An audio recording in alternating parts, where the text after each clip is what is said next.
1947 में जब भारत आजाद हुआ तब देश के सामने सबसे बड़ी चुनौती थी गरीबी, अशिक्षा, बुनियादी ढांचे की कमी। देश के पहले प्रधानमंत्री जवाहरलाल नेहरू ने भारी उद्योगों, बड़े बांधों और सार्वजनिक संस्थानों के निर्माण को प्राथमिकता दी।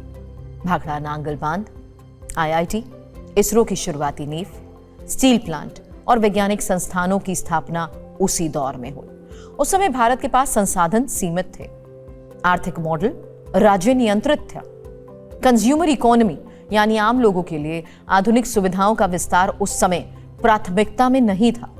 नतीजा ये हुआ कि विकास तो हुआ, लेकिन आम नागरिक तक आधुनिक सुविधाओं की पहुंच बहुत सीमित रही। आज अगर आप मोबाइल निकालकर कुछ मिनट्स में फ्लाइट टिकट बुक कर सकते हैं तो ये बात नई पीढ़ी को सामान्य लग सकती है, लेकिन एक समय ऐसा था जब हवाई यात्रा को राजाओं और उद्योगपतियों का साधन माना जाता था। 1950 और 1960 के दशक में भारत में एयर ट्रैवल बहुत महंगा था।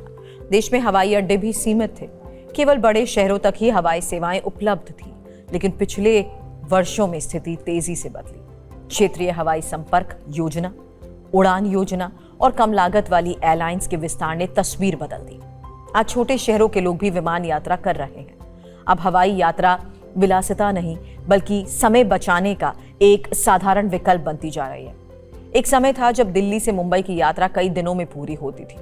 राष्ट्रीय राजमार्ग संकरे थे, सड़कें खराब थी, लॉजिस्टिक्स की लागत बहुत ज्यादा थी।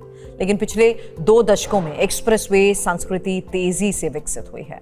दिल्ली मुंबई एक्सप्रेसवे, पूर्वांचल एक्सप्रेसवे, समृद्धि महामार्ग, दिल्ली मेरठ एक्सप्रेसवे जैसी परियोजनाओं ने यात्रा का स्वरूप बदल दिया।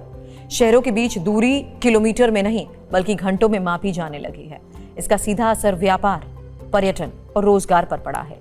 भारतीय रेलवे लंबे समय तक भाप इंजन और धीमी गति वाली ट्रेनों पर आधारित रही। यात्रा में समय ज्यादा लगता था, सुविधाएं सीमित थी, लेकिन आज रेलवे का चेहरा तेजी से बदल रहा है।